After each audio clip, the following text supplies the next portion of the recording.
Join Michael Voris this April as he goes down under to Australia for the Charity with Clarity Tour.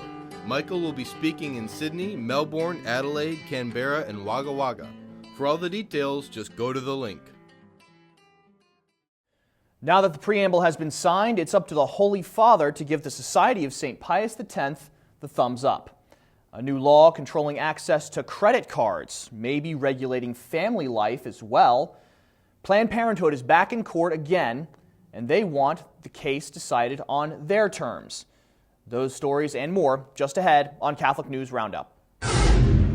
Catholic News Roundup is brought to you in part by PewSitter.com, your online Catholic newspaper for the third millennium, CatholicMediaCoalition.org, in line with the Church, online with the world. And TheAmericanCatholic.com, politics and culture from a Catholic perspective.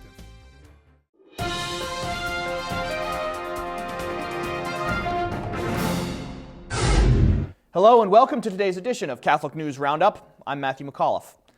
Preamble signed.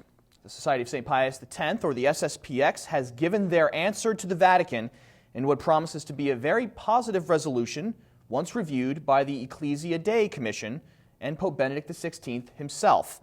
Last night it was publicized that one of Rome's insider journalists, Andrea Tornielli, was reporting that Bishop Fillet had signed the doctrinal preamble from the Vatican, only requesting some very minor changes.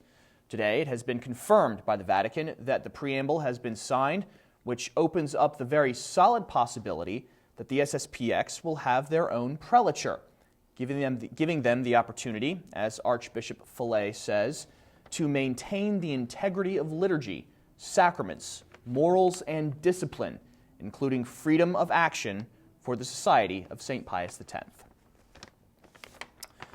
Discrediting the family. Securing credit for the family just got a lot harder, and as one of Obama's new rules takes effect, lawmakers are crying foul. Obama signed the Credit Card Accountability, Responsibility, and Disclosure Act, of which one of the rules forbids stay-at-home parents from obtaining a credit card, unless they have income from outside the family. The rule, which took effect in October of 2011, says regardless of the applicant's age, credit card companies are only to consider a consumer's independent ability to make payments on the card, and if they can't, they must get their spouse to co-sign. A bipartisan group of representatives, including the chair of the Financial Services Committee, are appealing to the Consumer Financial Protection Bureau to study and maybe even change the rule over concerns that it will disadvantage stay-at-home spouses. Referendum and Rebellion. The Archbishop of Seattle, Washington, has an uprising on his hands as dissenting pastors and parishioners go public, refusing to help the Archbishop's efforts to reverse the law legalizing same-sex marriage. Archbishop J. Peter Sartain has been gathering signatures for a referendum to defeat the recent legalization of homosexual marriage in the state and is facing the resistance of 4 parishes, including the pastor and the faithful of the Archdiocesan Cathedral.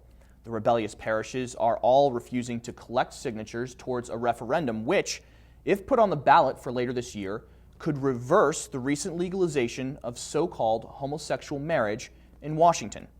The dissenting Catholic governor of the Evergreen State, Chris Gregoire, signed the law earlier this year, and 120,000 signatures are needed to get a referendum established. Centennial Medal awarded. Catholic Charities is celebrating dissent from church teaching again, this time honoring a lobbying group that broke with American bishops over Obama's contraception mandate. CEO of the organization, Father Larry Snyder, says, quote, "It is my pleasure to honor Network for its work bringing dignity and respect to all people in this country, particularly in its efforts to eradicate poverty," end quote. Earlier this year, Catholic Charities awarded the, quote, "Keep the Dream Alive Award to Anthony Williams, a previous governor of Washington, D.C., known to support abortion and homosexuality. Stay with us. We'll be back in just a few seconds. Catholic News Roundup is brought to you in part by NewOxfordReview.org, the voice of Catholic Orthodoxy, in print and on the web, and RenewAmerica.com, expanding the influence of America's grassroots in the cause of freedom. Pop TV's Dr. Death. Primetime has a new Dr. Death, as Pop TV psychiatrist Dr. Phil airs a show supporting the mercy killing of disabled children. The television show host interviewed Annette Corriveau, a death activist who wants to be able to kill her children to, quote, put them out of their misery after Sanfilippo syndrome left them without any motor function.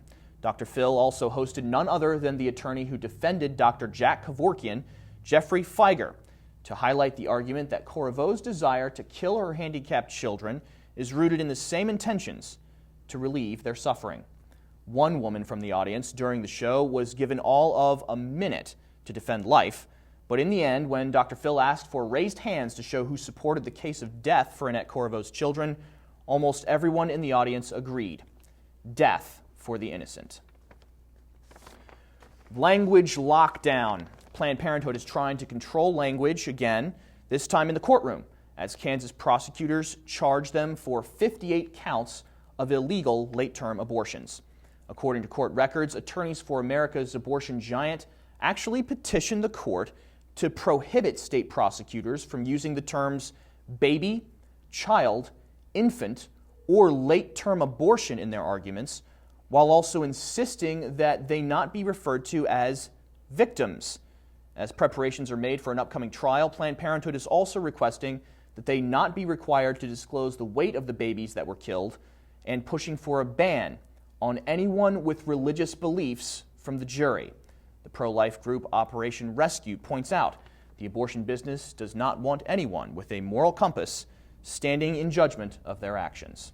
For the full story, just visit our resource page by clicking on the link right outside the screen. I'm Matthew McAuliffe. Thanks for tuning in today. Be sure and tune in tomorrow for your daily dose of Catholic News Roundup right here on RealCatholicTV.com. Also, don't forget to check out The Vortex, where Michael comes to us from New Zealand to entertain Catholic thoughts about there and back again. Thanks for tuning in. Be sure to tell all your friends about us. And as always, God bless you. Staying in touch is just a few clicks away. Get the latest news from a Catholic perspective and so much more. Become a RealCatholicTV.com premium member today.